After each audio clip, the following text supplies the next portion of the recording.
जय श्री कृष्ण भक्तों, ओम सूर्याय नमः। क्या आप जानते हैं कि सूर्य जो पूरी सृष्टि को प्रकाश देता है, उसका जन्म कैसे हुआ था? यह एक रहस्य है जो हजारों वर्षों से वेदों में छिपा है। आज हम सुनेंगे सूर्यदेव की रहस्यमय उत्पत्ति की वह कथा जिसे जानकर आप भी चकित रह जाएंगे। आज की कथा अत्यंत ज्ञानवर्धक और प्रेरणादायक है। कथा आरंभ करने से पूर्व आपसे एक विनम्र निवेदन है। शास्त्रों में कहा गया है कि कथा को अधूरा नहीं छोड़ा जाता, अतः इसे अंत तक अवश्य सुने। तो आइए बिना किसी विलंब के आरंभ करते हैं आज की प्रेरणादायक कथा। जब अस्तित्व का कोई नाम नहीं था, जब समय का कोई अर्थ नहीं था, जब न आकाश था न धरती, उस अनंत शून्य में केवल अंधकार था, गहरा अथाह भेदी अंधकार। ये वह काल था जब स्वयं ब्रह्मांड भी अपने आदि रूप में अव्यक्त और अदृश्य अवस्था में विचरण कर रहा था। उस महाशून्य में एक दिन अचानक स्पंदन हुआ, अनंत शक्ति का आविर्भाव हुआ और परंपरा अनुसार ब्रह्मा स्वयं अपने स्वरूप में प्रकट हुए। वह शून्य अब केवल शून्य नहीं रहा, उसमें एक बीज पड़ा, सृष्टि का आदि बीज। उस बीज से प्रस्फुटित हुआ एक दिव्य कमल, जिसकी सुवर्ण कांति से सारा अंधकार तिरोहित हो गया। उस कमल के मध्य में विराजमान हुए कमल योनि ब्रह्मा, सृष्टि के आदि सृष्टा। स्वयं को चारों ओर अंधकार से घिरा देख ब्रह्मा विचलित हुए। उन्होंने अपना स्वरूप प्रकाशित किया, किंतु उनका प्रकाश उस अनंत अंधकार को भेदने में असमर्थ रहा। तब उनके मुख से अनायास ही प्रथम शब्द उच्चारित हुआ, ओम। ये केवल एक शब्द नहीं था, ये प्रकाश का तेज था, सूक्ष्म ऊर्जा का स्वरूप था। मैं सबका आदि हूँ, अंत हूँ, मुझ में ही सृष्टि का बीज निहित है। लेकिन इस अंधकार में मेरी सृष्टि कैसे विकसित होगी? ब्रह्मा ने विचार किया। उनके इसी विचार से एक अद्भुत घटना घटित हुई। उनके द्वारा उच्चारित ओम का शब्द अचानक एक ज्योति पुंज में परिवर्तित हो गया और इस प्रकाश से एक दिव्य आकृति प्रकट हुई, तेजस्वी, देदीप्यमान, स्वर्णिम। वह आकृति ब्रह्मा के चारों ओर प्रदक्षिणा करने लगी और जैसे जैसे वह घूमती गई, अंधकार पीछे हटता गया। ये था सूर्य का आदि रूप, अंधकार का प्रथम विरोधी, प्रकाश का प्रथम स्रोत। ब्रह्मा ने प्रसन्न होकर कहा, तुम्हारे प्रकाश से ही मेरी सृष्टि का विस्तार होगा। तुम प्रकाश के अधिष्ठाता हो, जीवन के वाहक हो। अब से तुम्हारा नाम आदित्य होगा, जो आदि से है, जो अनादि है। उस ज्योतिर्मय पुरुष ने नतमस्तक होकर कहा, मैं आपका सेवक हूँ प्रभु, आपके आदेश का पालन करना ही मेरा कर्तव्य है। ब्रह्मा ने सूर्य के तेज को 3 भागों में विभाजित किया। प्रथम भाग से अग्नि, द्वितीय से विद्युत और तृतीय से ऊष्मा की उत्पत्ति हुई। इन तीनों से ही आगे चलकर सृष्टि का विस्तार हुआ। सूर्य के प्रकाश से प्रकाशित होकर ब्रह्मा ने सृष्टि की रचना आरंभ की। इस प्रकार अंधकार के गर्भ से प्रकाश का जन्म हुआ, जिसे हम आज सूर्य के रूप में जानते हैं। जैसे जैसे सृष्टि का विस्तार होता गया, ब्रह्मा के मानस पुत्र मरीचि का जन्म हुआ। मरीचि के पुत्र थे महर्षि कश्यप, जिनका तप और तेज अद्वितीय था। कश्यप का विवाह प्रजापति दक्ष की 13 कन्याओं से हुआ, जिनमें अदिति और दिति प्रमुख थीं।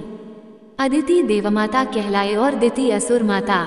एक बार की बात है जब देवताओं और असुरों के बीच भयंकर युद्ध हुआ। इस युद्ध में असुरों ने देवताओं को परास्त कर दिया और उन्हें स्वर्ग से निष्कासित कर दिया। देवताओं की इस दुर्दशा को देखकर अदिति का हृदय व्यथित हो उठा।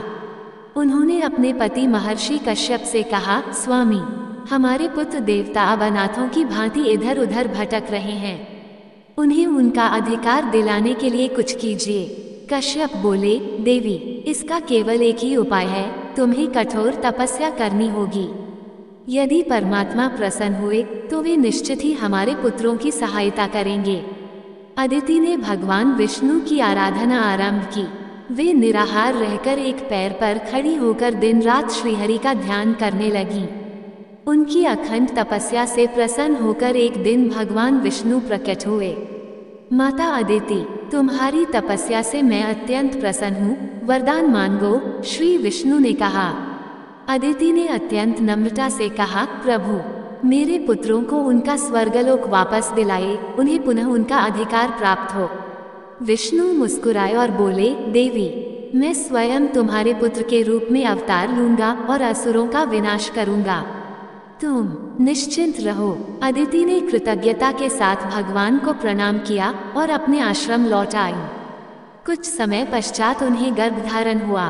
वो गर्भकाल अत्यंत दिव्य और अद्भुत था। पूरा आश्रम तेजस्वी प्रकाश से आलोकित रहता, मानो स्वयं सूर्य देव धरती पर उतर आए हों। परंतु जैसे जैसे समय बीतता गया, गर्भ में स्थित शिशु का तेज इतना तीव्र होता गया कि अदिति के लिए उसे धारण करना कठिन हो गया। उनका शरीर उस अलौकिक तेज को सहन नहीं कर पा रहा था। पीड़ा से व्याकुल होकर अदिति ने अपने पति कश्यप से कहा, स्वामी, मेरे गर्भ में स्थित शिशु का तेज मेरे शरीर को जला रहा है, यह मुझसे सहन नहीं हो रहा है। कश्यप ने समाधि में स्थित होकर दिव्य दृष्टि से देखा और उन्हें सत्य का भान हुआ। उन्होंने कहा, देवी, तुम्हारे गर्भ में स्वयं सूर्य तेज विराजमान है। ये ब्रह्मा जी द्वारा उत्पन्न आदि सूर्य का अंश है, जो अब मानवी स्वरूप में जन्म लेने जा रहा है। ये सुनकर अदिति और भी अधिक चिंतित हो उठी। कश्यप ने उन्हें धैर्य बंधाते हुए कहा, मैं अपनी मंत्र शक्ति द्वारा तुम्हारे गर्भ के तेज को कम कर देता हूँ, जिससे तुम्हें कुछ शांति प्राप्त हो सके।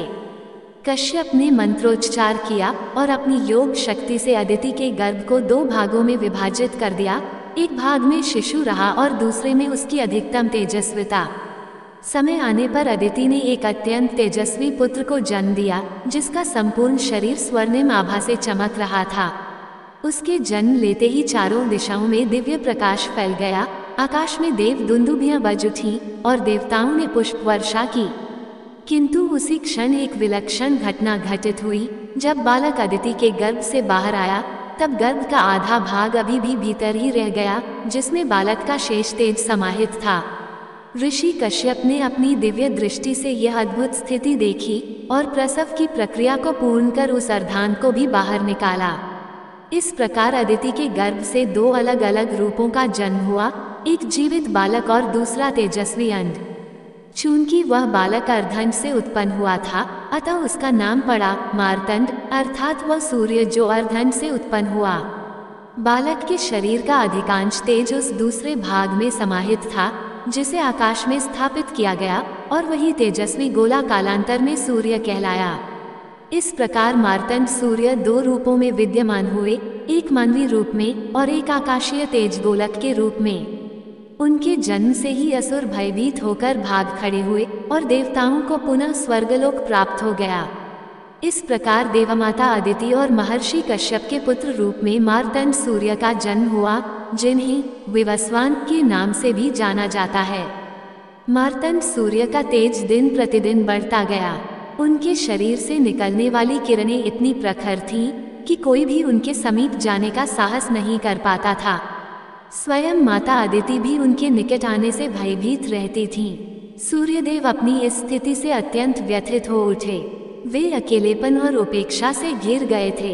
एक दिन भगवान शिव कैलाश से भ्रमण करते हुए उस स्थान पर पहुंचे जहां सूर्य ध्यान में लीन थे। शिव का ध्यान उस अलौकिक तेज की ओर गया जो सूर्य से निकल रहा था। ये कौन है जिसका तेज इतना असहनीय है?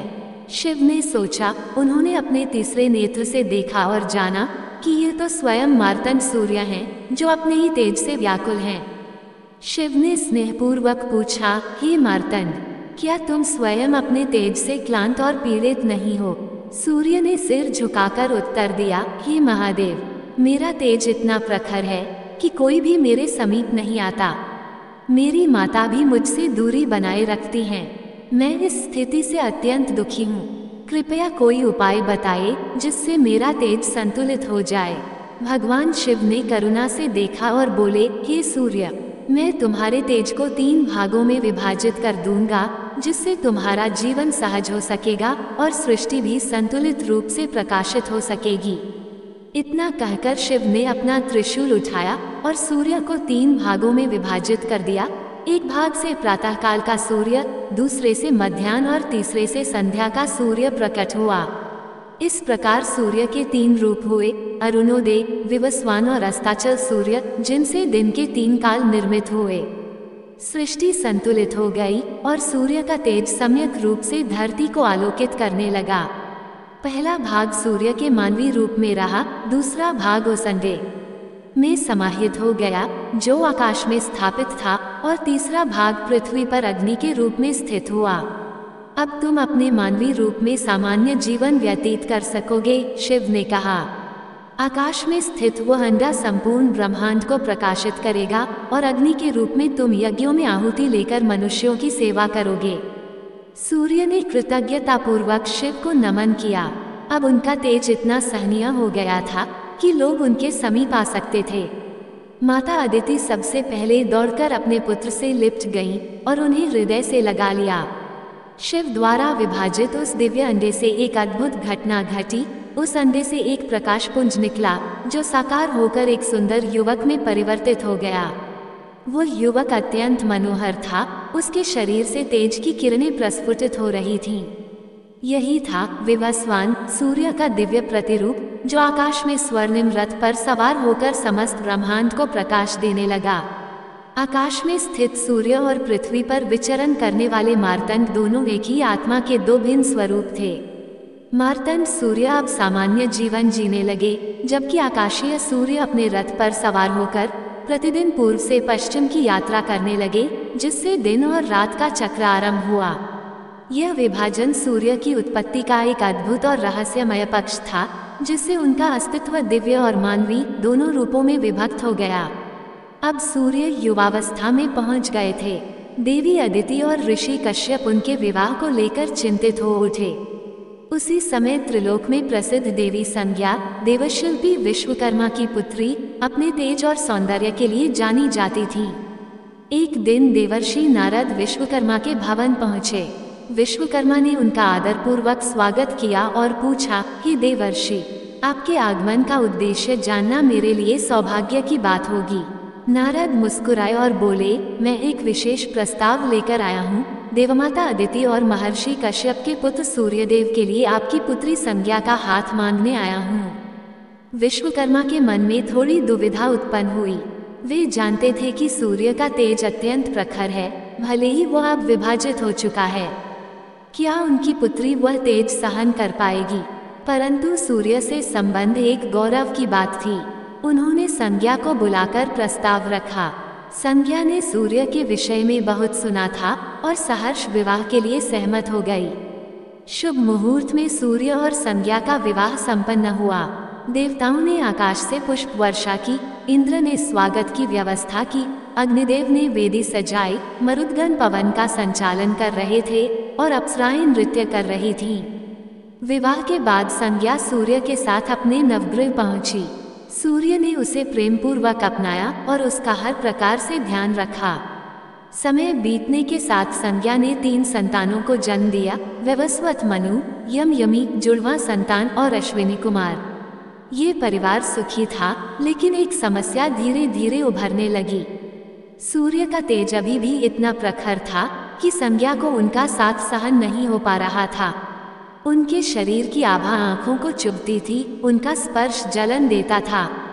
वह भीतर ही भीतर क्षीण होती जा रही थी, परंतु अपने प्रेमवश उसने कभी कोई शिकायत नहीं की। अंततः एक दिन उसने निर्णय लिया, मैं अपने स्थान पर अपनी छाया को रखकर तपस्या करने जाऊंगी, जिससे मैं सूर्य के तेज को सहन करने योग्य बन सकूं। उसने अपनी छाया को आदेश दिया, तुम मेरे स्थान पर रहो, बच्चों की देखभाल करो और सूर्यदेव को मेरी अनुपस्थिति का आभास न होने दो। छाया ने आज्ञा का पालन किया। संज्ञा पिता के घर गई और वहां से एक दिन उत्तर दिशा की ओर वन में चली गई, जहां उसने घोड़ी का रूप धारण कर तपस्या प्रारंभ की। इधर छाया सूर्य के साथ रहने लगी। प्रारंभ में सब ठीक रहा, किंतु धीरे धीरे छाया का व्यवहार बदलने लगा। उसने वैवस्वत मनु, यम और यमी के साथ रूखा व्यवहार करना शुरू कर दिया और अपने 2 पुत्र सावर्णी मनु और शनि को अधिक प्रेम और विशेषाधिकार देने लगी। यम के साथ तो वह कठोरता की सारी सीमाएं लंघ गई। एक दिन क्रोधित यम ने छाया को पैर से झटका दिया, जिससे क्रुद्ध होकर छाया ने उसे श्राप दे दिया, तुम्हारा पैर सड़ जाएगा। ये सुन यम भयभीत हो गए और सूर्य के पास पहुंचकर बोले, पिताश्री, मैंने माता का अपमान नहीं किया था, फिर भी उन्होंने मुझे ऐसा भयंकर श्राप दे दिया। क्या माता अपने पुत्र को ऐसा श्राप देती है? सूर्य चिंतित हुए और उन्होंने अपनी दिव्य दृष्टि से संपूर्ण ब्रह्मांड का अवलोकन किया। उन्हें सच्चाई का पता चल गया। वे छाया के पास आए और उससे सत्य पूछने लगे। भयभीत छाया ने सारी बात स्वीकार कर ली। संज्ञा की पीड़ा, उसका वनगमन और छाया के रूप में स्वयं के रहने की बात। सूर्य यम को सांत्वना देते हुए बोले, पुत्र, तुम्हारा पैर नहीं सड़ेगा, किंतु उसमें कीड़े पड़ेंगे और उसी से मानव जाति उत्पन्न होगी। तुम मृत्यु के देवता बनोगे और जीवों का न्याय करोगे। फिर सूर्य संज्ञा की खोज में चल पड़े। वे विश्वकर्मा के पास पहुँचे, जिन्होंने बताया कि संज्ञा उत्तर दिशा में तप कर रही है। सूर्य ने भी घोड़े का रूप धारण किया और उत्तर दिशा की ओर चल पड़े। हिमालय की एक घाटी में उन्हें तपस्या करती घोड़ी रूपी संज्ञा दिखाई दी। संज्ञा उन्हें देख भागने लगी। सूर्य भी पीछे दौड़े। दोनों एक दूसरे के चारों ओर चक्कर काटने लगे और उसी समय उनके संयोग से अश्विनी कुमार द्वितीय का जन्म हुआ। अंततः सूर्य ने अपना रूप प्रकट किया। संज्ञा उनके चरणों में गिर पड़ी और क्षमा मांगने लगी।